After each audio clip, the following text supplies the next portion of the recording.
नमस्कार, आप देख रहे हैं मुद्दों का जवाब। अपने खास मेहमानों के साथ हाजिर हूं मैं, मोहम्मद आज़ाद। बीजेपी ने पीडीपी का साथ क्या छोड़ा कि सत्ता के गलियारे में हंगामा बरपा हो गया। उसके बाद कांग्रेस बीजेपी पर हमलावर हो गई तो बीजेपी कांग्रेस को लगातार निशाने पर ले रही है। लेकिन इससे भी बड़ा हंगामा उस वक्त खड़ा हो गया जब कांग्रेस के वरिष्ठ नेता सैफुद्दीन सोज कश्मीर के लिए आज़ादी की वकालत करने लगे। इस बयानबाजी के बाद सफाई का दौर भी शुरू हुआ। जहां बीजेपी कांग्रेस से सोज के बयान पर माफ़ी मांगने की वकालत कर रही है, वहीं कांग्रेस ने भी ब्लास्ट करते हुए आरटीआई से मिली जानकारी को आधार बनाकर बीजेपी अध्यक्ष अमित शाह के सिर पर नोटबंदी में हुए घोटाले का ठीकरा फोड़ दिया। अब कौन सच्चा है और कौन झूठा, या फिर कौन है घाटी में पत्थरबाजों का मददगार? मुद्दों का जवाब में आज बस इन्हीं सवालों का जवाब तलाशेंगे कि क्यों बौखलाहट से बही बयानों की बयार।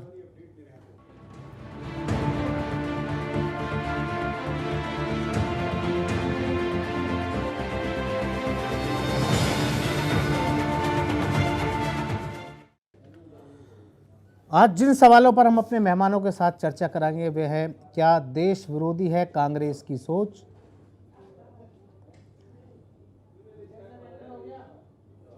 क्या कांग्रेस के लिए दूसरे मणिशंकर अय्यर हैं सैफुद्दीन सोज? क्या महागठबंधन के लिए खतरा बन चुकी है टीएमसी? क्या जम्मू कश्मीर बीजेपी तलाश रही है दिल्ली की राह?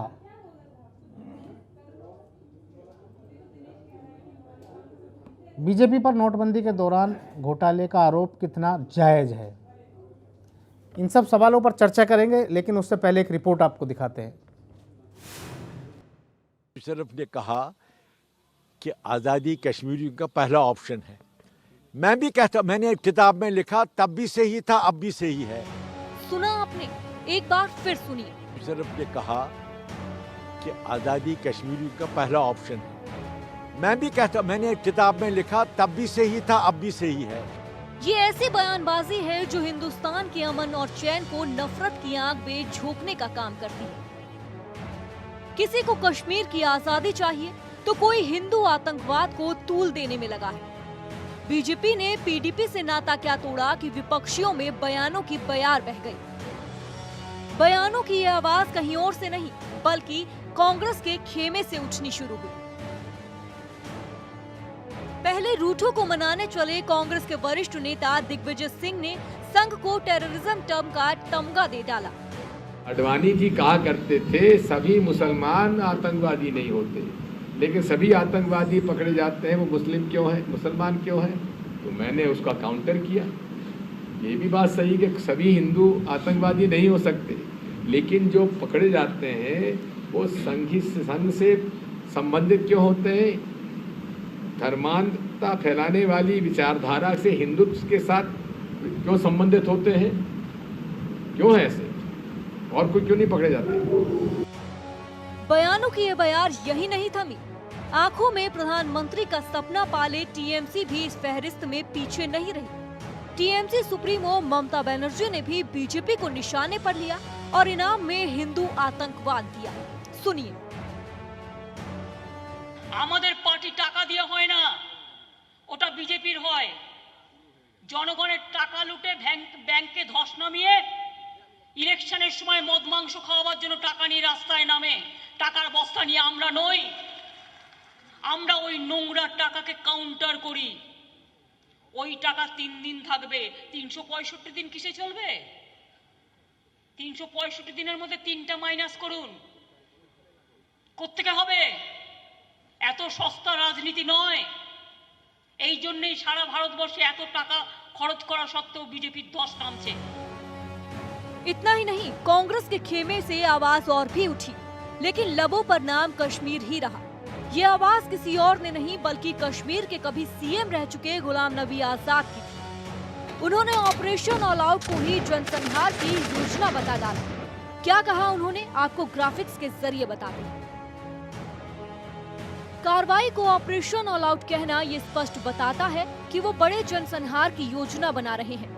गौर करने वाली बात है कि वो ये नहीं कहते कि इस मसले को बातचीत के जरिए हल किया जाएगा, जबकि पूरी दुनिया ने देखा कि अमेरिका और उत्तर कोरिया ने अपने मसले को बातचीत से हल किया।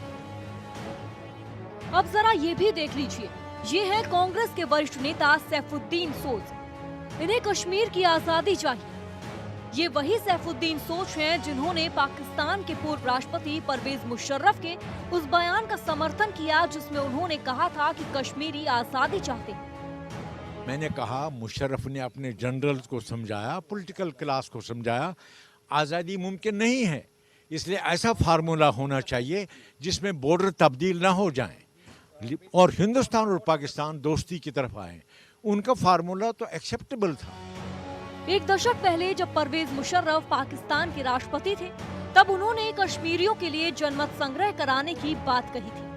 उन्होंने कहा कि मैं ये भी जानता हूँ कि कश्मीरियों के लिए आजादी पाना मुमकिन नहीं है और सरकार को बातचीत से ही रास्ता निकालना होगा।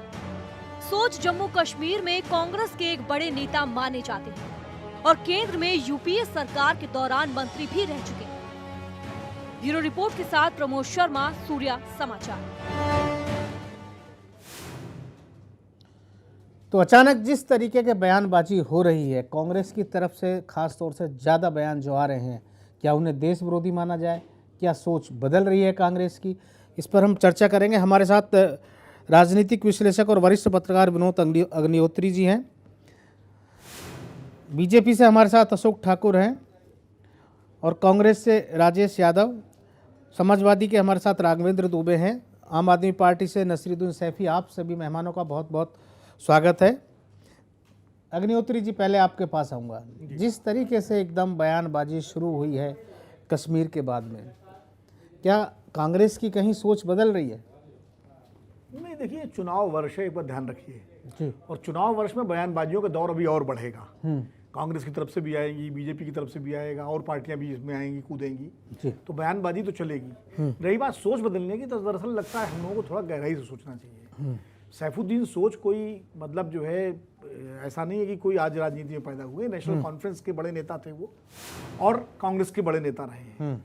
उन्होंने किताब लिखी है, उस किताब में उन्होंने लिखा है कि कश्मीरियों के लिए आज़ादी पहला विकल्प है, जो मुशर्रफ ने कहा था। जाहिर है आतंकवादी और अलगाववादी जो कश्मीर में हैं, चाहे हुर्रियत वाले हों चाहे ये भी आज़ादी की बात करते हैं जी। तो उन्होंने इस बात को ये कहा है कि ये नहीं कहा कि आज़ादी दे देनी चाहिए। दोनों चीज़ों में फर्क है। सैफुद्दीन सोच अगर ये कहते हैं कि आज़ादी दे देनी चाहिए, वो ज़्यादा खतरनाक होता। लेकिन अगर वो कहते हैं कि आज़ादी एक मुद्दा है, तो मुद्दा तो आतंकवादी और अलगाववादी उसको बनाए हुए हैं, हमारे लिए नहीं है वो मुद्दा। वो भारतवर्ष के लिए, हिंदुस्तान के, हम कश्मीर को अपना अभिन्न हिस्सा मानते हैं और है वो हमारे लिए। लेकिन वो जो है, जो अलगाववादी है कश्मीर में, और अलगाववादियों की एक बड़ी भावना है वहां पर, इससे इनकार नहीं करना चाहिए। और अगर नहीं होती भावना तो शायद अटल बिहारी वाजपेयी की सरकार के समय हुर्रियत कॉन्फ्रेंस को बातचीत के लिए नहीं बुलाया जाता। कहीं ना कहीं हमने बातचीत के लिए बुलाया, तो ये माना कि कुछ लोगों को वो रिप्रेजेंट करते हैं, कुछ नुमाइंदगी करते हैं।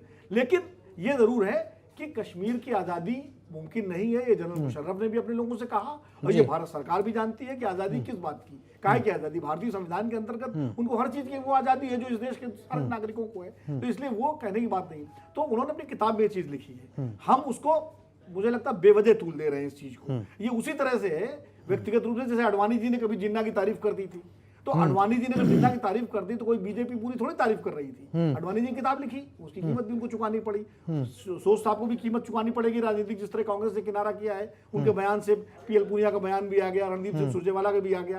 तो ये सब चीजें होती रहेंगी। गुलाम नबी आजाद साहब ने जो कहा है, मैं जितना समझाऊं, उन्होंने ये कहा, आपने खाली ग्राफिक दिखाया, मैंने उनकी बाइट सुनी।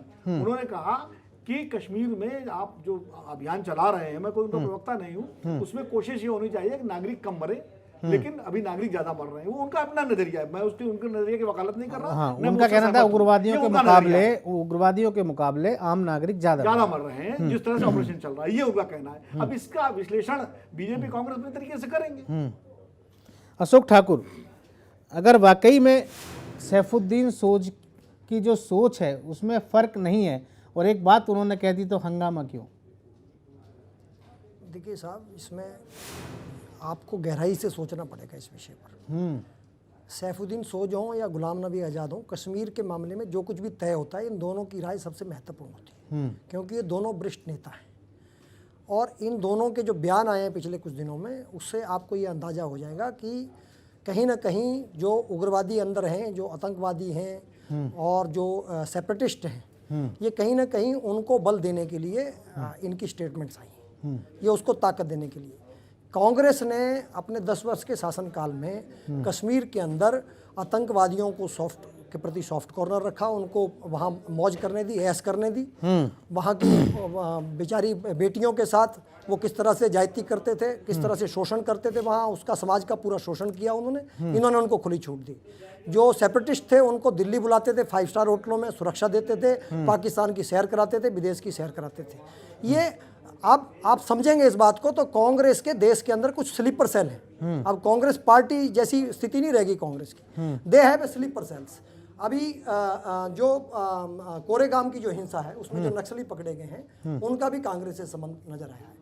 तो देश के अंदर किस तरह से वो स्लीपर, मतलब वहाँ जो भी कुछ हो रहा है उसके लिए कांग्रेस जिम्मेदार है आपके देश के अंदर मुताबिक? बहुत सारे एनजीओ थे जिनको इस बात के लिए ही छूट दे रखी थी, विदेशों से पैसा आता था कि वो देश के खिलाफ अंदर जो है वो विदेशी हितों को साधने का काम करते थे। राजेश यादव, मेरा कहना ये है, एक समझ लीजिए पूरी बात, कांग्रेस का चरित्र समझ लीजिए। ये जब सत्ता में रहते हैं तो इस तरह के लोगों को जो उनको पालते पोसते हैं, अच्छा रखते हैं, और अब क्योंकि सत्ता से दूर चले गए तो अब देश के अंदर अस्थिरता फैलाकर ये सिद्ध करना चाहते हैं कि ये सरकार फेल हो रही है और हम ये दलितों को मार रही है। ठीक है, झूठे हैं। रोहित वेमुला का केस अभी आ गया आपके सामने कि किस तरह से उनकी मां को इन्होंने कोशिश छोड़ करी दिए। कि वो गलत स्टेटमेंट, वेमुला पे हम उसको बात दलित नहीं सिद्ध कर रहे, हम करने की कश्मीर कोशिश पे ही कर बात करेंगे। राजेश यादव कांग्रेस से हमारे साथ हैं। राजेश यादव, कांग्रेस देश विरोधियों को बल दे रही है, देखिए ऐसा सीधा सीधा आरोप लगा रहे हैं देखिए ठाकुर जी। भारतीय जनता पार्टी को बड़ी चिंता है और आपने देखा होगा कि कांग्रेस से उससे सवाल कर रहे हैं। जिस कांग्रेस ने अपने 2 प्रधानमंत्री बड़े नेता देश के लिए कोई आतंकवाद पे, आप उस पर क्वेश्चन कर रहे हैं, आप सिखाएंगे कांग्रेस को? और जब प्रधानमंत्री मंच पे बैठे होते हैं, एक आतंकवादी को शहीद का दर्जा दिया जाता है और पाकिस्तान जिंदाबाद के नारे लगाए जाते हैं, तो कहाँ चलेगी तुम्हारे भारतीय जनता पार्टी की? को शहीद का दर्जा दिया? अरे आपको पता नहीं है ऐसे तो बोल पढ़ के देते हैं आइए, पढ़ के आइए, आपको नाम मालूम बताइए। होगा। बताइए राजेश जी, बताइए। आप नाम बताओ। देखिए जो अपने फांसी लगाई थी अफजल गुरु को, तो अफजल गुरु के जो भाई हैं उनको बाकायदा मंच पे बुलाया जाता है, उनको इनामी राशि दी जाती है, चेक प्रदान किया जाता है और प्रधानमंत्री वहां बैठे रहते हैं। आतंकवादी थे? अरे आपको पता नहीं, अफजल गुरु आतंकवादी थे? अफजल गुरु जो आतंकवाद पे ही फांसी लगाई गई थी उनको, अरे भाई, तो आपको पता अफजल नहीं गुरु है? को शहीद कहा गया? तो शहीद का दर्जा दिया गया उनको, पता नहीं है, आप पढ़ के आओ। अरे कांग्रेस ने दर्जा दिया शहीद का उनको, क्या बात कर रहे हैं कांग्रेस आप? के शासन, आपको कांग्रेस पता के ही लोगों ने नहीं है। तो नेताओं ने आपको खुलेआम पता नहीं है। उनकी वकालत करी, रात को 12 बजे सुप्रीम कोर्ट के दरवाजे खुलवाए। आप क्या बात अरे, करते हैं? आपको पता नहीं है, कांग्रेस ने पोषित किया अफजल गुरु को, मुख्यमंत्री स्टेज पे बैठी उसको हुई बचाने है की कोशिश करी। और बाकायदा ठीक है। चेक दिया आपके जाता नेताओं है, ने बयान दिए, शहीद का दर्जा दिया जाता है, मुकदमे लड़े उसके। पाकिस्तान जिंदाबाद के नारे लगाए जाते हैं और चल। आपके प्रधानमंत्री वहां बैठे देखते रहते हैं। वो इतने दिन से सरकार चली, आप कहते हैं आतंकवादी हैं, चुनाव से पहले कहते थे जो मुफ्ती महबूबा हैं उनको क्या एक आतंकवादी से मिली हुई है, आप फिर इतने गिर गए सत्ता के लिए कि उस एक आतंकवादी पार्टी से आपने सरकार चुन ली वहां। चलिए, मेरा सवाल कुछ और है। एक ब्रेक ले लेते हैं, ब्रेक का वक्त हो गया है। ब्रेक के बाद हम फिर चर्चा को आगे बढ़ाएंगे और बात करेंगे क्या कांग्रेस के लिए दूसरे मणिशंकर अय्यर बनने जा रहे हैं सैफुद्दीन सोज।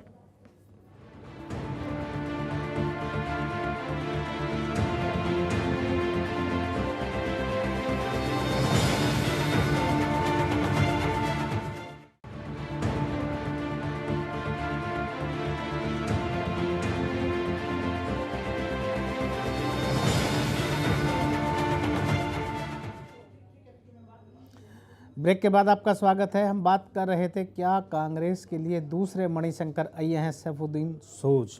विनोद जी,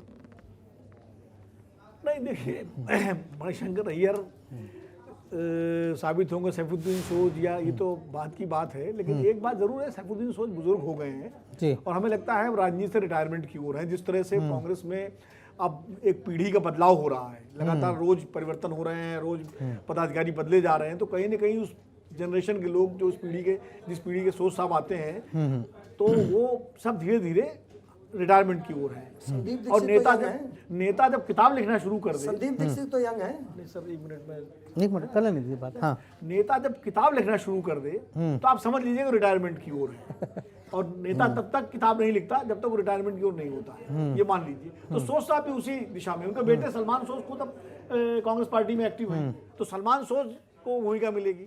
लेकिन ये बात आपकी सही है कि भाई इस बयान को लेकर जो उन्होंने किताब में लिखा है, इसको बीजेपी अपने तरीके से उठाएगी। तो ये तो राजनीति का वो है कि जो अगर मिले, अभी गुलाम नबी साहब का बयान है या सोच साहब का बयान है, बीजेपी को सूट कर रहा है, क्योंकि कश्मीर उन्होंने अभी ताज़ा समर्थन वापस लिया है पीडीपी से और सरकार वहां पर उनकी गई है। तो वो कश्मीर के मुद्दे को एक राष्ट्रवादी मुद्दा बना करके पूरे देश में चुनाव के मूड में जाएंगे। तो इसमें सैफुद्दीन सोज साहब का बयान, गुलाम नबी साहब का बयान, वो उनकी मदद करेगा चुनावी उसमें, तो वो उसको सूट कर रहा है। तो निश्चित रूप से पॉलिटिकल पार्टी से करती है, अगर बीजेपी की तरफ से कोई ऐसा हल्का बयान आ जाएगा तो कांग्रेस उसको उठाएगी। तो ये तो राजनीति, भारतीय राजनीति का की एक प्रक्रिया है, इसमें एक दूसरे के बयान को लेकर के वो बोलेंगे। अब कितना, लेकिन एक चीज बताऊं आपको, कल जिस तरह सैफुद्दीन सोच पर कांग्रेस पार्टी ने किनारा किया है उनके बयान से या उनकी किताब से, तो ये जरूर है कहीं ना कहीं, अब सस्पेंशन तो मुझे लगता नहीं होगा, लेकिन ये जरूर है कि सैफुद्दीन सोच की भूमिका कांग्रेस पार्टी में बहुत कम रह जाएगी, या शायद ना ही रह जाए। नहीं, इसमें मेरा कहना ये है कि कांग्रेस किस किस से पल्ला झाड़ेगी? सैफुद्दीन सोज है, गुलाम नबी आजाद को निकालेगी क्या? संदीप दीक्षित को निकालेगी क्या? मणिशंकर अय्यर को? चलिए राजेश यादव से पूछ लेते हैं। राजेश, दिग्विजय सिंह है, एक और इनके ठाकुर जाऊंगा आपके पास। अभी मुझे सारे प्रवक्ताओं को लेना। राजेश जी जल्दी से 10 सेकंड में अपनी बात कह दीजिए। देखिए, ये दूसरों के नेताओं को तो गिनाना शुरू कर देते हैं, कभी अपने गलेवान में तो झाड़िए। आप तो बहुत बताइए देश के खिलाफ एक स्टेटमेंट भारतीय जनता पार्टी के किसी नेता ने दिया तो? देखिए, आप तो झगड़ा कराते हैं, देश के खिलाफ एक स्टेटमेंट बताइए। वो पार्टी के आप नुमाइंदगी करते हैं जिस पार्टी का जो आग लगाती है, हिंदुओं को मरवाने का काम करती है, 1952 से लेकर करती है, उनको आगे करके उन पे भारतीय जनता पार्टी के अध्यक्ष, उसमें डॉक्टर श्यामा प्रसाद मुखर्जी ने अपना बलिदान दिया। कश्मीर आज देश का अभिन्न हिस्सा है, तो हमारे नेता ने बलिदान दिया, शीर्ष ठीक है। आपकी सरकार को भी कच्छ, बेरुवाड़ी, गोवा, पांडिचेरी, दमनदीप आज भारत का हिस्सा है, तो भाजपा के कार्यकर्ताओं के बलिदान के दम पर है। कांग्रेस ने तो उनको बेरुवाड़ी भी सौंप दिया था पाकिस्तान को, और कच्छ भी सौंपने की तैयारी। ठीक है, ठीक है। नसरुद्दीन सैफी साहब, नसरुद्दीन सैफी साहब, ठीक है, आप दोनों का हो गया, ठीक है। नसरुद्दीन जी, जिस तरीके का बयान हमने बचाया, अशोक ठाकुर, राजेश यादव, बस हो गया। आप दोनों शांत रहिए, और भी लोग हैं, मुझे सभी को लेना है। नसरुद्दीन सैफी, जिस तरीके का बयान मणिशंकर अय्यर ने दिया, ठीक है। अशोक ठाकुर हो गया, अशोक ठाकुर हो गया, हमारे शीर्ष नेतृत्व हो गया। अरे आपके नसरुद्दीन सैफी, जिन्होंने बलिदान दिया, जो जिस तरीके का बयान दिया है यहाँ पर सैफुद्दीन सोज ने, आपका स्टैंड क्या है? आम आदमी पार्टी का क्या स्टैंड है? हो गया, और लोगों को बोलने दीजिए। आप इन दोनों के वॉल्यूम बंद कर दीजिए भाई, इन्हें लड़ने दीजिए। ठीक है, चलिए बोलिए नसरुद्दीन सैफी। इन्होंने महबूबा मुफ्ती के साथ श्रीनगर में, जम्मू कश्मीर में अपनी सरकार बनाई। इन्होंने क्या किया वहां पर? पत्थरबाजों पे इन्होंने, जो बच्चे पत्थर मारते थे उन सैफी साहब पे सारे जो सैफुद्दीन सोज ने कहा है जी, जो सैफुद्दीन सोज ने कहा है, आप उससे इत्तेफाक रखते हैं या नहीं? बिल्कुल भी नहीं। ठीक है, अब बोलिए। मैं उससे बिल्कुल इत्तेफाक नहीं रखता, समझे ना आप? अब बोलिए। अब मैं आपको बता रहा हूँ, इनकी वहां पे सरकार थी, इन्होंने क्या किया, ये इस बात का जवाब दें, इन्होंने क्या किया। चलो कांग्रेस ने जो किया, आप प्रश्न पूछिए, मैं दूंगा। मैं बता तो रहा हूँ, आपने क्या किया वहाँ है? हमारे शहीदों को मरवाते रहे। नहीं, क्या नहीं किया हमने, हम बताएंगे। नहीं, सेंट्रल ने एक बार भी ये नहीं कहा कि आप उसका जवाब दो। हमसे कहा कि हम एक सर का 10 सर लाएंगे, आज तक एक 10 की जगह आप आधा भी नहीं ले पाए।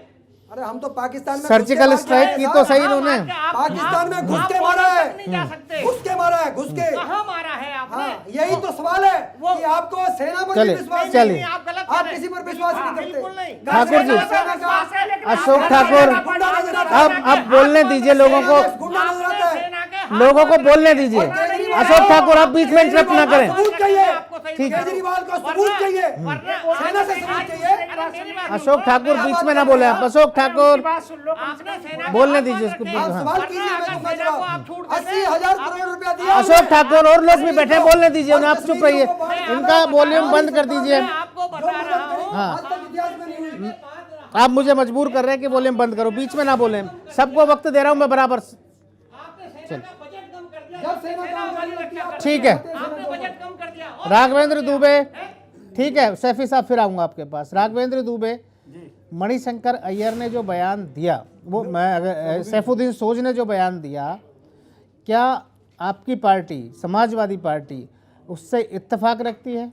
नहीं, बिल्कुल उससे कतई सहमत नहीं हुआ जा सकता है। कश्मीर हमारा, जम्मू कश्मीर हमारा अभिन्न अंग है जी। देश का, और वो रहेगा। वो किसी की सहमत नहीं है। पार्टी की भी राय उस पर नहीं होगी, उनकी निजी सोच हो सकती है कि वो उन्होंने क्या बयान दिया, लेकिन पार्टी की कोई सोच कोई भी पार्टी नहीं कहेगी, क्योंकि हमारा कश्मीर अभिन्न अंग है। और जहाँ तक अभी बीजेपी के लोग बता रहे, बहुत बड़ी बात कर रहे थे, अभी इन्होंने जिस तरीके से महबूबा मुफ्ती से किनारा किया, आपने देखा होगा 3.5 साल तक जहाँ इन्होंने गलवैया डाल करके उनके साथ जो राजनीतिक पिंगें बढ़ाई हैं, और इसके बाद ये किनारा करके अब राष्ट्रवाद का नया भारत का नारा लेकर आ गए हैं। ये सोच रहे हैं इनके जो पाप हैं वो छुप जाएं। जम्मू कश्मीर में क्या पाप किया वो बता दो। अशोक जी बीच में मत बोलिए आप किसी के भी। पाप मैं आपको बताओ ना। जवाब का टाइम दूंगा, नहीं, आप पाप- सबके जवाब दें। पाप बताओ। आप सबके जवाब देंगे। आप वही पार्टी हैं जहां बताएं एक पाप क्या किया? मासूम बच्ची के साथ बलात्कार होता है और आपके मंत्री रैली निकालते हैं। आपको शर्म आनी चाहिए। क्या किया बलात्कारियों हमारे के मंत्री पक्ष ने? में आप रैली निकालते सीबीआई जांच हैं की मांग करी और आप सफाई दे रहे हैं। सीबीआई जांच की मांग करी आपकी उसने। तनख्वाह बढ़ाई क्या है। सीबीआई जांच की मांग एक करना पत्र अपराध है कर क्या? रहा था, बलात्कारियों के सीबीआई पक्ष जांच की में मांग रैली करना निकालने अपराध है वाले क्या? आपके मंत्री थे। ये नहीं, वही आप मंत्री में संस्कारी क्वेश्चन उठा पार्टी रहे है। हैं। ये वही संस्कारी पार्टी है जिसके मंत्री बलात्कारियों के पक्ष में किसी रैली बलात्कारी निकालते के हैं। पक्ष में नहीं खड़े हुए। ये आपका विकास है। निष्पक्ष जांच का अशोक ठाकुर देखिए, डिबेट को खराब मत करिए। मैं आपको बार बार कह रहा हूं कि आप, मैं आपको मौका दूंगा, आपके बीच में मत बोलिए। नोटबंदी से क्या पत्थरबाजी कम हुई? नहीं हुई, बढ़ी। आप ये बताएंगे 2014 में अगर 221 आतंकी हमले हुए सेना पर, अब आपको पता है कि 2016 में 491, 2017 में वो पहुंच करके 971 हो गए, और 2018 में 6 महीने में 669 आतंकी हमले हो चुके हैं। ये 56 इंच सीने की सरकार है। और जहां तक आप बात करते हैं मैंने घुस के मारा, आपने मारा, सेना की कभी बात नहीं करते। आपने उत्तर प्रदेश विधानसभा का जब चुनाव आया था, आपने बहुत प्रचार प्रसार किया। अरे 56 इंच का सीना, अगर ठीक है। किसी की बात करते हो, मर्दानगी की बात करते हो, तो मैं कहता हूँ इंदिरा गांधी से बड़ा थोड़ी हो सकते हो, जिसने पाकिस्तान पर आक्रमण करके और बांग्लादेश बना दिया। 90,000 सैनिक बांध के ले आए, 90,000 सैनिकों को ठीक है। पकड़ के ले आए। आप ठीक है। कह रहे थे ना अशोक ठाकुर आप जवाब दे दीजिए। 10 सरकार ठीक के है। लाएंगे। आप बताइए, रोज सेना मर रही, महबूबा जी के कहने पर आतंकी आपने युद्ध घटनाएं विराम लगातार दिया, बढ़ रही हैं। जिसके फलस्वरूप ठीक है, आप हमारे जवाब इतने सुन सैनिक लीजिए। मारे राघवेंद्र दुबे जी जवाब दे रहे हैं अशोक ठाकुर। देखिए मोहम्मद साहब, आप एक परिस्थितियां समझिए। हमको आतंकवादियों से भी लड़ना है, हमको वहाँ पर सेपरेटिस्ट से भी लड़ना है, और हमारा दुर्भाग्य ये है कि हमको कांग्रेस जैसी पार्टी और ये समाजवादी पार्टी और ये जो केजरीवाल की पार्टी है, इनसे भी लड़ना पड़ता है। दुश्मन से लड़ना तो आसान है, लेकिन जो देश के अंदर से इनका समर्थन करते हैं और सेना का मनोबल गिराते हैं, अरे पुलिस का आप मनोबल क्या गिराते कहते हैं, हैं, बलात्कारियों इनके का- साथ ये लड़ना आप सरकार में बैठे हैं, कांग्रेस के लोग देशद्रोहियों का समर्थन आपको करते हैं, सब देशद्रोही संभालना की तो बात पड़ेगा ही काम। कोई इनसे अगर लड़ना ड्यूटी बहुत है मुश्किल आपकी वो ये हमारे लिए दुर्भाग्य है इस देश के अरे अंदर। दुर्भाग्य तो ये भी देश का है कि राम रहीम के चरणों में भारत देखने में वाली टुकड़े टुकड़े पार्टी हुए उनके साथ आज खड़े किस होते हैं, मुंह से कह जाकर सकती है नक्सलाइट्स के साथ सुन लीजिए। खड़े होते हैं, उनका आपके ही समर्थन मंत्री करते हैं। राम रहीम राघवेंद्र सुन लीजिए। अस्थिरता फैलाना वालों का चलिए, साथ में ठीक है। केवल राजनीति करते हैं। एक और वक्त का ब्रेक हो चला है, एक और ब्रेक लेते हैं, उसके बाद बात करेंगे क्या महागठबंधन के लिए खतरा बन चुकी है टीएमसी। जल्द लौटते हैं।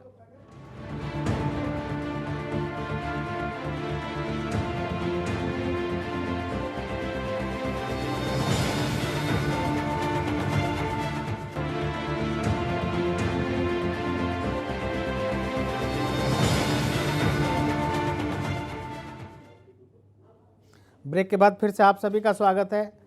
हम बात कर रहे थे क्या महागठबंधन के लिए खतरा बन चुकी है टीएमसी।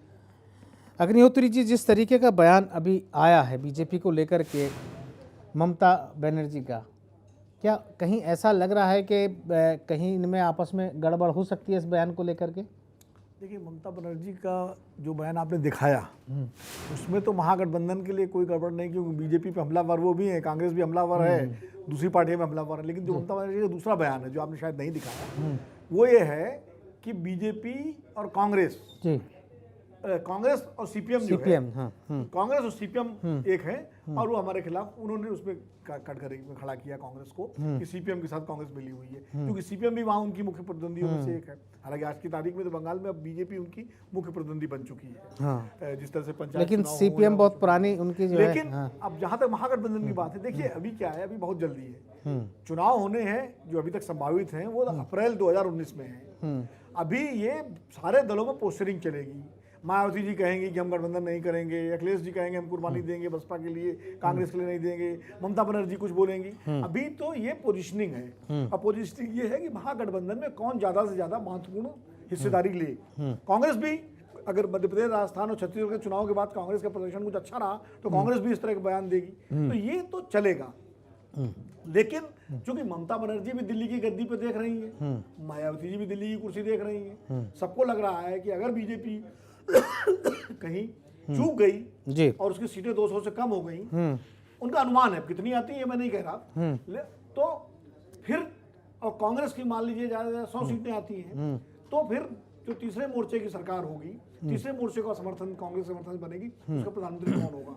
बिल्कुल बिल्कुल। उसके लिए दो मुख्य दावेदार हैं, ममता बनर्जी, मायावती, क्योंकि दोनों 42 सीटों पर वो लड़ रही हैं चुनाव, और 80 सीटों में से करीब 30, 35, 40 सीटों पर, हाँ, 40 के आसपास मायावती, तो कुल मिलाकर दो ये मुख्य दावेदार हैं। अब इसलिए ये बयानबाजी अभी चलेगी, लेकिन अभी भी देखिए कि मान मनोबल भी चलेगी, मीटिंगों में भी लोग आएंगे, ये सब चलता रहेगा। तो अभी मैं नहीं मानता कि महागठबंधन के लिए कोई इतना बड़ा खतरा बन गया है ममता बनर्जी का, क्योंकि महागठबंधन ये सबकी मजबूरी भी है। भाजपा के खिलाफ चुनाव लड़ना, एकजुट होकर के ही ये भाजपा को हटा सकते हैं सत्ता से। बिल्कुल बिल्कुल ठीक, यही एक इनके पास रास्ता है। बाकी तो बीजेपी और एनडीए जो है आज सत्ता में है, उसका संगठन है, अमित शाह की पूरी रणनीति है, उनकी मेहनत है, नरेंद्र मोदी का की अपनी लोकप्रियता है, ये सारी चीजें जो है बीजेपी की ताकत है। तो उससे लड़ने के लिए आपको कम से कम जो 69% वोट आप क्लेम करते हैं, वो एकजुट कैसे हो, वो 69% जो बीजेपी को नहीं मिला था, तो वो एक कवायद होगी और वो चलेगी। ये रस्साकशी चलेगी और बयानबाजियां भी चलेंगी। अभी देखिए एनडीए में भी नीतीश कुमार भी कल योग में नहीं गए, तो अब अभी ये तो नहीं हम कह सकते कि नीतीश कुमार एनडीए छोड़ रहे हैं। उपेंद्र कुशवाहा एनडीए के उसमें नहीं गए, पटना में जो बैठक थी, लेकिन एनडीए में है, तो ये सब चलेगा। अभी चुनाव तक ये सब देश की जनता को झेलना ही पड़ेगा। राजेश यादव, क्या जम्मू कश्मीर को चुनावी मुद्दा बनाना चाहती है बीजेपी? देखिए, ये तो जैसे जैसे चुनाव आएंगे नज़दीक, आप देखते रहना, बहुत चीज़ें इसी तरह की लाएंगे, क्योंकि 2014 का जो चुनाव मोदी जी ने लड़ा था वो विकास के ऊपर लड़ा था। आप इनके चुनावी घोषणा पत्र उठा लीजिए, 2 करोड़ लोगों को हम रोजगार देंगे, उस पर बात करते नहीं है। लोगों का रोजगार देने की जगह और देश के लोगों के रोजगार छीन लिए गए। हजारों की तादाद में फैक्ट्रियां बंद हो गई, रोज बहुत सारे सेक्टर बंद कर दिए, बहुत लोग पलायन कर गए। तो ये तो इन्होंने जो चीज़ें दी थी, काला धन वापस लाएंगे, बड़े जोर शोर से। स्वामी रामदेव जी, अन्ना हजारे जी कितने धरने प्रदर्शन कर रहे थे काले धन के लिए। देश में ऐसा लगा भूचाल का काला धन जैसे कांग्रेस ने कहीं छिपा दिया है। मोदी जी जैसे आएंगे तुरंत, और 60 दिन का समय भी मांगा था इन्होंने कि 60 दिन के अंदर हम ला के दे देंगे आपको, और 15-15 लाख रुपए कश्मीर, जम्मू कश्मीर को चुनावी मुद्दा बीजेपी बनाना चाहती है, आप उस पर रहिए। हाँ, वही चीज बता रहा हूँ मैं आपको, वहीं आ रहा हूँ। उन चीजों पे बहस नहीं करेंगे, जम्मू कश्मीर करेंगे, कहीं न कहीं उन चीजों पे देखिए बहस इसलिए नहीं करेंगे और डिबेट करना नहीं चाहेंगे, लोगों की जानकारी में लाना नहीं चाहते हैं। उस पिछले जो पाप है उन पर पर्दा डालना चाहते हैं जो इनने चुनावी घोषणा पत्र में किए थे। तो इसीलिए इस तरह की बातों को उठाएंगे और उनका दुष्प्रचार करेंगे। ठीक, जवाब ले लेते हैं अशोक ठाकुर से। जी ठाकुर साहब। देखिए साहब, पहली बात तो ये समझनी चाहिए कि जब कोई ये कहता है कि नरेंद्र मोदी जी या नरेंद्र मोदी सरकार ने ये कर दिया और ये गलत कर दिया, वो कर दिया, एक बात स्पष्ट है कि ना तो हम भगवान है ना कोई दूसरा भगवान है कि जो करेंगे वो सब सही। ठाकुर जी, मुद्दे पे आइए। हाँ, मैं वही बता रहा हूँ, चुनावी मुद्दा बनाने जा रहे हैं क्या? मैं ये कह रहा हूँ कि हमारी एक आध नीति में कोई कमी हो सकती है, उसके इम्प्लीमेंटेशन में कमी हो सकती है, लेकिन हमारी नीयत जो है वो बिल्कुल स्पष्ट है कि हम देश के लिए काम करेंगे। और जम्मू देश के कश्मीर को चुनावी मुद्दा दूसरी बनाने बात- जा रहे हैं आप? हाँ, नहीं। दूसरी बात, हम तो एक ही चाहते हैं कि देश के अंदर जो भी चुनाव हो वो डेवलपमेंट पर हो, और अटल जी के टाइम से लेकर और अब तक हमारा एक ही एजेंडा लेकिन है मुद्दा कहाँ कि गायब जो होगा? भी चुनाव हो, डेवलपमेंट गायब कहाँ हो गया? अब ये हाँ, बताइए ना, डेवलपमेंट- पिछले चुनाव में मैं तो कह रहा हूं कि डेवलपमेंट पर विकास बहस सबसे होनी ऊपर था, चाहिए। लेकिन अब विकास सबसे पीछे खड़ा है। सर हम तो कह रहे हैं कि जो भी बहस हो वो डेवलपमेंट पर हो। 370 क्योंकि डेवलपमेंट पर बहस होगी, कश्मीर तब से हमारा धारा काम लोगों के 370 को सामने हटाने की बात की गई थी। 40 महीने में कहीं इस मामले में कोई कार्रवाई क्या आगे नहीं चीज? बढ़ी। क्या चीज? धारा 370 हम तो बिल्कुल तैयार है, कांग्रेस आज समर्थन दे, अभी हटा देंगे। अब बोलिए कांग्रेस 40 महीने आज आपकी सरकार पार्लियामेंट रही, में केंद्र में भी कांग्रेस आपकी आज सरकार है, समर्थन देगी। पीडीपी से वहां आपने सरकार चलवाई। इसकी देखिए राज्यसभा में इनका बहुमत, पीडीपी के लोकसभा में साथ इनका हमने सरकार बहुमत। चलाई। आपने संसद में एक बार भी बहस कराई इस मुद्दे पर? हम कह रहे हैं हमने एक बार भी संसद में उठाया इस मसले को आपने?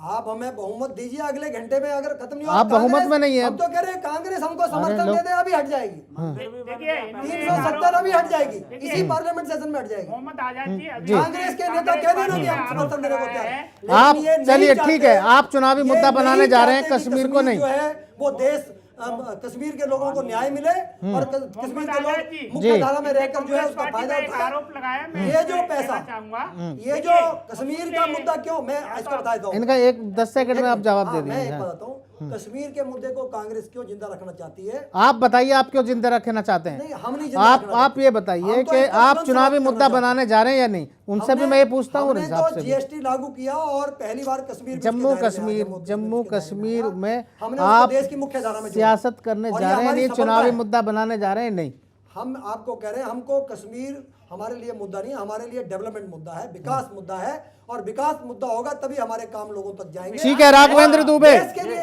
ये सबसे अच्छा है कि देश के लिए विकास ही मुद्दा हो। एक चीज कहना चाह और रहे हम हैं, वही चाहते हैं जो देश के ठीक लिए है। हो। मैं सैफी साहब आ रहा हूँ, आपके पास आ रहा हूँ। विकास तो इनका मुद्दा नहीं रहेगा, विकास इनका मुद्दा होता तो इनका पूरा का पूरा घोषणा पत्र राजेश जी, आता बिल्कुल हूँ। एकदम निरर्थक साबित नहीं होता। प्रधानमंत्री की फसल बीमा योजना का देखो क्या असर हुआ कि बिहार नहीं मना कर दिया उसको लागू करने से। और आप दूसरा देखिए 2004 से 2014 के बीच जो आपको क्या लगता है, आपको क्या लगता है फसल जम्मू बीमा कश्मीर योजना में चुनावी खाली मुद्दा बताइए होगा मुझे। बीजेपी के लिए? देखिए बीजेपी कोई ऐसा मुद्दा निकालने की कोशिश में है कि जो हिंदू मुस्लिम हो जाए या फिर कोई ऐसा हो जाए भावनात्मक मुद्दा हो जाए। इन्होंने पहले भी कहा था, राम मंदिर के लिए कहा था, रामलला हम आएंगे, मंदिर वहीं मुजफ्फरनगर में बनाएंगे, दंगे और तो आपने कराए इन्होंने थे। सारा वो भावनात्मक मुद्दा अरे उठाया। मुजफ्फरनगर आज में की दंगे डेट तो में आपकी इनका सरकार ने कराए थे। अशोक प्रचंड ठाकुर जी, बहुमत होने के बीच में मत बावजूद, बोलिए, हाँ। लोकसभा में प्रचंड बहुमत होने के बावजूद भी ये कुछ नहीं कर पाए, वो इनके एजेंडे से बाहर हो गया। तो ठीक है। सारे लोग समझ रहे हैं स्मार्ट सिटी कहीं अगर बता दें ये कि एक भी जम्मू नहीं खुद कश्मीर ही जम्मू कश्मीर पे 4.5 बात साल। कर रहे हैं सैफी साहब। जी बीजेपी मुद्दा बनाएगी क्या जम्मू कश्मीर को इस कोशिश चुनाव में? करेगी, बनाने का जरूर बनाएगी। और ये विकास विकास विकास विकास चलाते हैं, वो विकास है कहाँ? आज तक विकास हमने खेलता हुआ नहीं देखा कहीं पे। विकास दिखाई नहीं देता हमें कहाँ है। बताइए, विकास इतना है कि हम जो हमारे बच्चे MBA करके वहाँ रोड पे खड़े होकर पकौड़ा बेचे, और पकौड़ा बेचने के लिए वो उनको जगह नहीं है। अगर उनको ठेली उनके लगा दी गई तो उसको ठेली आप आपके आए ना MCD उठा टाइम के ले जाती बचाकर, है। वो हम नहीं बनाया है। चलिए विनोद अग्निहोत्री जी से पूछ लेते हैं। बनाया है ये आपने नहीं और बनाया। रिकॉर्ड टाइम ठीक है। में बनाया है। अब आपने नहीं बनाया। रिकॉर्ड टाइम में बनाया है। दिल्ली नहीं, का नहीं, pollution नहीं, हमने ये- कम ये- किया। ये आपने सिर्फ केजरीवाल की तरह उद्घाटन हमने किया। नहीं है कुछ सिर्फ आपने नाटक किए। उद्घाटन किया हमने है। काम करके आपने दिखाया है। बनाया कुछ बनारस नहीं, का pollution कुछ नहीं किसने बनाया। बनाया? आपने बनारस सिर्फ का। उद्घाटन किया है। बनारस का बनाया बता कुछ दो नहीं, किसने आपको बनाया? हमने बनाया है, बनाया उससे मिला है। pollution दिल्ली का चलिए कम ठीक हुआ। है यार, केजरीवाल के नाटक से नहीं कम हुआ। मुद्दों पे रहिए, मुद्दों पे आप गलत उल्टा कर रहे हैं। अराजकता आप फैलाई है। मुद्दों पे रहे आप लोग। राज्यपाल के घर में बैठ गया जाकर। ये कौन सी राजनीति है कि देश विनोद के जी। संवैधानिक पद पर बैठे राज्यपाल सैफी के साहब, घर में जाकर धरना देना है। सैफी क्या साहब, किया केजरीवाल ठाकुर जी, कहीं विकास दोनों नहीं आप लोग खेलता नजर आ रहा है। शांत रहिए। मैं कह रहा हूँ आप लोग शांत रहिएगा। सत्ता में विश्वास ठीक है अशोक ना ठाकुर। पार्लियामेंट में विश्वास अग्निहोत्री जी बोल रहे हैं, शांत रहिए आप लोग। जी अग्निहोत्री जी। नहीं, देखिए, कश्मीर निश्चित रूप से भारतीय जनता पार्टी के लिए एक बड़ा मुद्दा है। जी और भारतीय जनता पार्टी कश्मीर, पाकिस्तान और आतंकवाद, और ये एक कॉकटेल है। और इस कॉकटेल को में राष्ट्रवाद उसका एक प्रमुख एजेंडा है, और राष्ट्रवाद के साथ साथ हिंदुत्व उसका एजेंडा है। और लोकसभा चुनाव में ये पूरी कॉकटेल के साथ भारतीय जनता पार्टी कांग्रेस को, दूसरी पार्टियों को कटघरे में खड़ा करेगी कि देखिए साहब, आपकी वजह से कश्मीर इतने साल से बिगड़ा हुआ है, हम इसको संभाल रहे हैं। इसीलिए सरकार गिराने के बाद जब राज्यपाल शासन वहां लगा है, 3 एडवाइजर भेजे गए हैं, एनएसजी कमांडोज भेजे गए हैं अमरनाथ यात्रा के लिए, अब वहां पर वो अपने तरीके से, अभी तक तो एक बफर था कि साहब पीडीपी की जो मुख्यमंत्री है और उनकी वजह से बहुत सारी चीजें हम नहीं करना चाहते हैं, हम नहीं कर पा रहे हैं। अब कोई बफर नहीं है। अब कश्मीर में सरकार की सफलता विफलता जो भी होगी उसके लिए सीधे सीधे भारतीय जनता पार्टी की केंद्र सरकार जिम्मेदार होगी। अब महबूबा मुफ्ती बीच में नहीं है, तो कहीं ना कहीं भाजपा को कश्मीर में कुछ दिखाना पड़ेगा, कुछ उपलब्धियां दिखानी पड़ेंगी आतंकवाद के मोर्चे पर, विकास के मोर्चे पर, और उसको शोकेस करेंगे देश के चुनाव में। अभी 10 महीने चुनाव में हैं, तो इन 10 महीनों में कुछ करना पड़ेगा। और निश्चित रूप से कश्मीर, तो पिछला चुनाव भी कश्मीर की चर्चा में था, तमाम सारे जो मुद्दे चुनाव के होंगे उसमें कश्मीर भी एक मुद्दा होगा। ठीक है, एक रिपोर्ट आपको दिखाते हैं और उसके बाद ब्रेक लेंगे। ब्रेक के बाद एक लास्ट सवाल पर, आखिरी सवाल पर हम चर्चा करेंगे कि क्या बीजेपी पर नोटबंदी के दौरान घोटाले का आरोप कितना जायज है। सैफुद्दीन सोज का बयान आपने आज देखा होगा कि कश्मीर को आजाद कर देना चाहिए। ये स्टेटमेंट जो है निंदनीय है।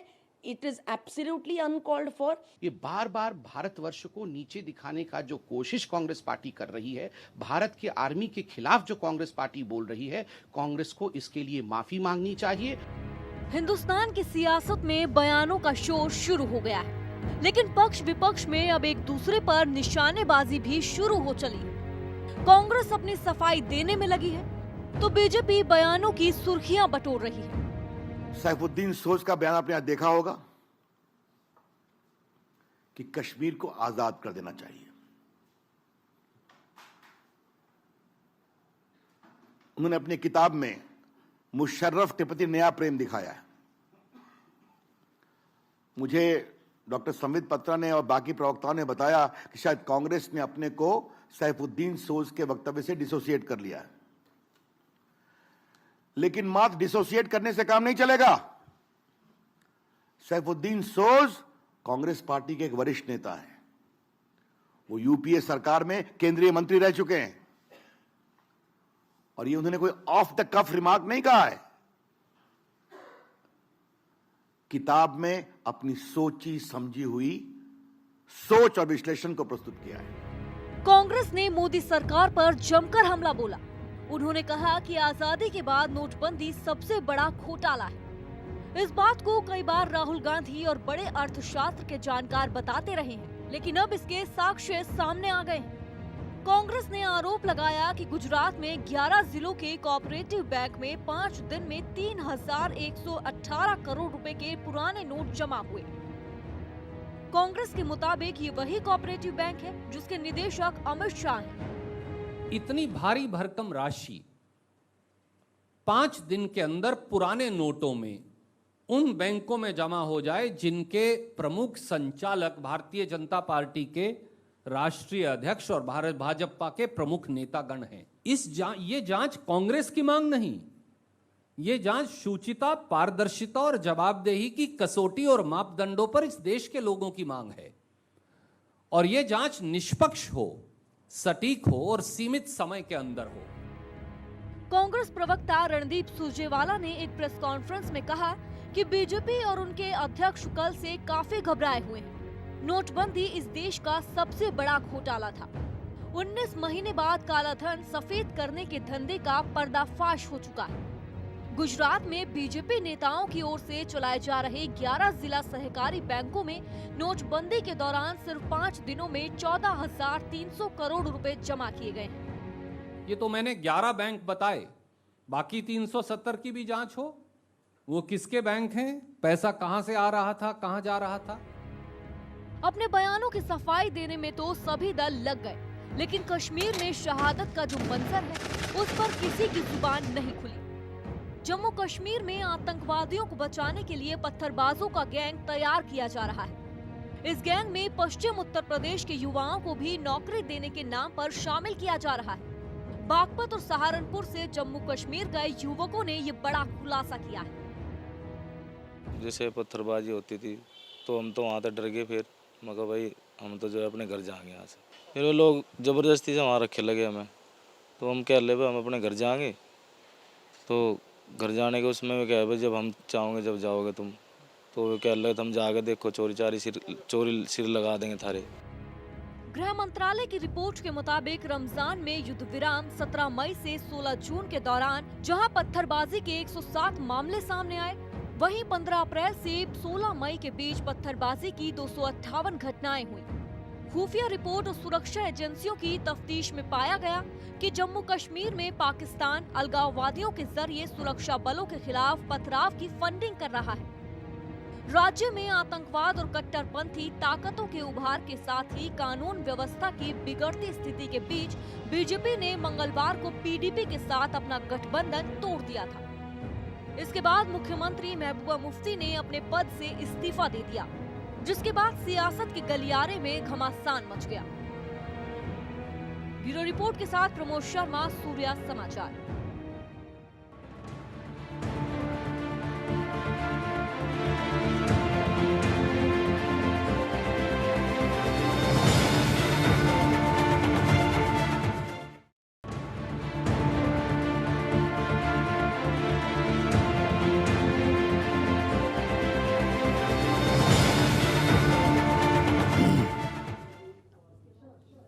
ब्रेक के बाद एक बार फिर से आप सभी का स्वागत है। बीजेपी पर नोटबंदी के दौरान घोटाले का आरोप कितना जायज़ है? आज कांग्रेस ने एक प्रेस कॉन्फ्रेंस कर अमित शाह पर सीधा सीधा आरोप लगाया कि जिस बैंक के वो निदेशक हैं उस बैंक में बड़ी मोटी रकम नोटबंदी के दौरान सिर्फ 5 दिन में जमा की गई। विनोद जी, ये जो आरोप लगा है, इस आरोप में कितना दम है और ये कितना जायज़ है? देखिए, तथ्यात्मक रूप से जो आरटीआई से जानकारी मिली है, कांग्रेस ने वही कहा है, कुछ अखबारों में छपा भी है कि भाई इतने पैसे इस बैंक में जमा हुए और उसके डायरेक्टर कौन कौन हैं, अमित शाह जी हैं या दूसरे बीजेपी के नेता हैं। तो तथ्यात्मक रूप से उन्होंने कहा है। अब वो पैसा किसका जमा, देखो दो बातें हैं। अब अगर डायरेक्टर मान लीजिए किसी बैंक में मैं हूँ और पैसा उसमें जमा हो रहा तो कोई जरूरी थोड़ी मेरा ही पैसा हो। ये भी एक उसका एक डिफेंस है कि, और जो आरोप लगाने वाला है उनका कहना है कि साहब पैसा उन्हीं का है। तो ये तो जांच से ही साबित होता है, साबित हो पाएगा कि वाकई उसके पीछे वाकई कोई घोटाला है या एक सामान्य रूप से जो है जो नोटबंदी हो गई तो लोगों ने आकर के अपने पैसे जमा किए। कांग्रेस ने यही कहा है कि हम जवाब नहीं मांग रहे, खुद जवाब उनको देना चाहिए, मोरल ड्यूटी समझना चाहिए।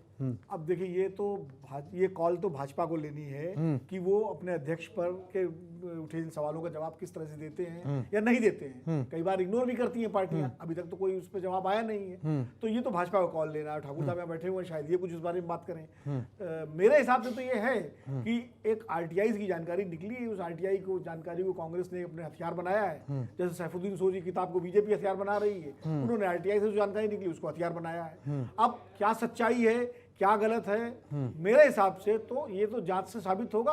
और अगर जांच नहीं होती है तो भी मैं कम से कम इस मामले में किसी को दोषी तब तक नहीं मान सकता जब तक किसी को जांच से कोई निष्कर्ष ना आ जाए। बिल्कुल बिल्कुल ठीक है। अशोक ठाकुर जी, आप मुझसे पूछ रहे हैं? जी, आपसे पूछ रहा हूँ मैं। बीजेपी पर जो जिस तरीके का आरोप आज कांग्रेस ने लगाया है कि नोटबंदी के दौरान बड़ा घोटाला हुआ और जिसमें अमित शाह जी जिस बैंक में डायरेक्टर हैं उस बैंक में 5 दिन में इतनी मोटी रकम जमा हुई जिसके लिए उनको कटघरे में खड़ा कर रही है कांग्रेस। 2-3 बातें हैं इसमें जो मैं स्पष्ट कर दूं पहले। जी, पहली बात तो कोऑपरेटिव बैंक किसी का व्यक्तिगत बैंक नहीं होता, वो लोगों का बैंक होता है। और कोऑपरेटिव बैंक पर ना राज्य सरकार की चलती है ना किसी की चलती है। उसके जो बोर्ड ऑफ डायरेक्टर होता है वो इलेक्टेड होता है, एक बात, और वो इंडिपेंडेंटली काम करता है। दूसरी बात, as per my best of knowledge Amit Shah ji किसी बैंक के डायरेक्टर नहीं है। He has been director. वो बहुत पहले जब उन्होंने अपना राजनीतिक जीवन शुरू किया था तब वो एक डिस्ट्रिक्ट कोऑपरेटिव बैंक के चेयरमैन बने थे। वो डिस्ट्रिक्ट कोऑपरेटिव बैंक था, तो उसमें कांग्रेस का भी राज था, आपको बता दूं, तब चुने गए थे। दूसरी बात, जब नोटबंदी के समय पर कोऑपरेटिव बैंकों के अंदर जब राशि जमा करने की बात आई थी तो हमारी सरकार के होते हुए सभी कोऑपरेटिव बैंकों के पैसे को आरबीआई फर्दर जमा कराने के ऊपर रोक लगाई थी हमारी सरकार ने। अर्थात कोऑपरेटिव बैंकों की शिकायतें आई थी, उस पर हमारी सरकार ने तुरंत एक्शन लिया था और उसमें सभी कोऑपरेटिव बैंक थे, महाराष्ट्र के भी, गुजरात के भी, देश के भी, और बहुत लंबे समय तक उनके ऊपर रोक लगी रही है और उनका पैसा अभी भी, आप चाहते हैं मैं कि आपको जांच बता होनी रहा हूं, चाहिए, आप ये अभी भी बताइए, उनके आप जो चाहते हैं कि बैंकों- जांच होनी चाहिए, समय नहीं है मेरे उनकी पास। जांच, जिन बैंकों में पैसा ज्यादा जमा हुआ है उनकी सभी की जांच होनी RBI चाहिए। पहले से ही कर रही है, ऑलरेडी वो उसी टाइम उसके ऑर्डर हो गए थे। मेरा कहना है कि ये कोई नई बात नहीं उस है। जांच में ये वाला बैंक है? किसमें? वो सब बैंक है जिनमें ज्यादा पैसे जमा हुए थे और वो ठीक पैसे है। आगे फर्दर एक दर्शक हमारे साथ टेलीफोन लाइन पर जुड़े हैं, वो कुछ सवाल पूछना चाहते हैं। यशराज, पूछिए यशराज, क्या पूछना चाहते हैं? हाँ जी, मेरा प्रश्न वरिष्ठ पत्रकार विनोद अग्निहोत्री जी से है। जी सर, यह बताया जो अभी आपने बताया कश्मीर के मुद्दे पर एक बात कि कश्मीर के मुद्दे को भाजपा भुनाएगी, तो मेरा प्रश्न यह है कि भाजपा यदि उसमें सफलता प्राप्त कर लेती है तो इस मुद्दे को यदि राष्ट्र को बताती है तो यह भुनाना कैसे हुआ?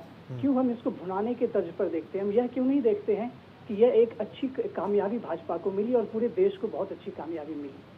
नहीं यशराज जी, बिल्कुल आप ठीक कह रहे हैं। अगर कश्मीर में सब अमन चैन हो जाता है, वो आतंकवाद खत्म हो जाता है, कश्मीर में सारी चीज़ें ठीक हो जाती हैं, तो मैं सबसे पहले वो प्रशंसा करूंगा और निश्चित रूप से देश का भी भला होगा, भाजपा का भी भला होगा, कश्मीर का भी भला होगा। लेकिन अभी तो बहुत दूर है ना, अभी तो मामला, अभी तो शुरुआत हुई है।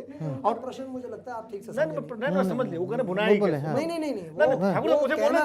मुझे बोलने दीजिए, मैं समझ, समय नहीं है, वो सब जवाब दे रहे हैं, समय नहीं, समय खत्म हो रहा है। मुझे भी थोड़ी बुद्धि विवेक है मेरे पास, थोड़ा मुझे भी बोलने दीजिए ना। आप वो ये कहना चाह रहे हैं कि भाजपा अगर कोई अच्छा काम होता है तो उसको बुनाना आप कैसे कह रहे हैं? सैफुद्दीन सोज की स्टेटमेंट को अगर हम देश के सामने रख रहे हैं तो इसमें बोल लीजिए।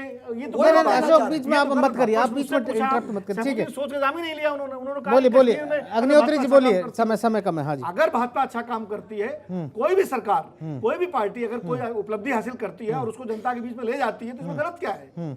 मैं तो नहीं मानता कि इसमें कुछ गलत है। 1971 की जंग अगर कांग्रेस ने शासन में भारत ने जीती थी और उसके बाद इंदिरा गांधी ने चुनाव जीता है तो उसमें गलत क्या है? ये कारगिल में अटल जी के समय सफलता मिली थी खदेड़ने में, उसके बाद अगला चुनाव का भाजपा ने जीता, तो मैं तो नहीं गलत मानता इसमें। उसको भुनाना कह लीजिए या उसको लोग भी ले जाना कह लीजिए, ये शब्दावली है भुनाना।